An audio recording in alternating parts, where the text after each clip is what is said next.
With talking about Pune, Navi Mumbai, let's talk about one of the biggest real estate brands in the Mumbai region. With landmark projects across 12 Indian cities and upcoming development of over 74 million square feet, Godrej Properties is gunning to emerge as one of the top 3 real estate companies in India. Senior editor Manisha Natarajan caught up with the man at the helm of affairs, Pirojsha Godrej, MD and CEO of Godrej Properties, to talk about his interesting journey from being a student of politics to becoming a real estate developer. Listen in. Within cities itself, what are the cities which excite you?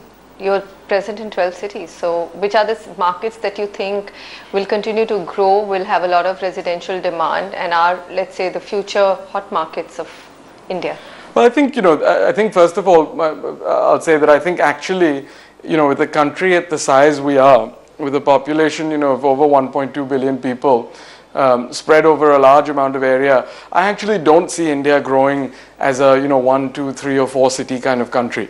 It's simply too big for that. So I think our growth model will be more along the lines of a China or the US, big countries that, in the case of the US has fully urbanized, in the case of China is very quickly urbanizing. So first of all, I think the urbanization story is very much here to stay.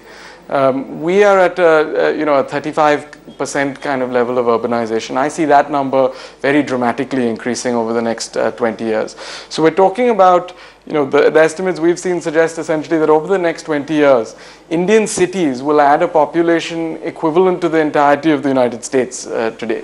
So these are quite staggering numbers when you start thinking about it. And also a bit frightening. A bit frightening if we don't get the policy. It can be very exciting, and I think urban areas can be great engines of growth, can really bring about collaboration and explosions of good ideas and talent and growth. But certainly they will require better thinking and better policy making than's in place today, because I think Indian cities today, as you rightly put it, can be quite scary. And if you think of these cities doubling in size, unless there is some foresight in planning for that, which is going to happen, it could be unfortunately quite a scary outcome if not handled properly.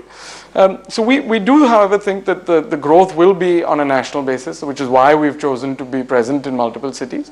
That said, like these other countries, the biggest cities and the most attractive cities will be the leaders from a real estate perspective.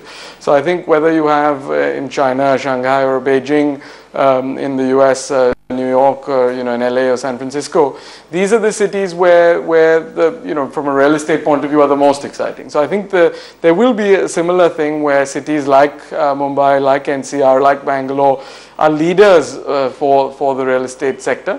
But certainly we see massive opportunities in cities like Pune, Chennai, Kolkata, Hyderabad. We have a large project in Ahmedabad which we're very excited about, given the kind of growth that city has seen. So I think certainly there will be leaders of the pack, and I think the big cities will continue to play that role. But the growth will be quite national and spread out as well. And you can catch the full interview of Pirojsha Godrej, MD and CEO of Godrej Properties, on our next episode of Big Guns of Real Estate this Saturday at 9 p.m. and Sunday at 10:30 p.m. only on NDTV Profit. All right, on to a quick break on the Property Show. When we come back, we'll discuss with our expert voice of today on just when you are liable to pay VAT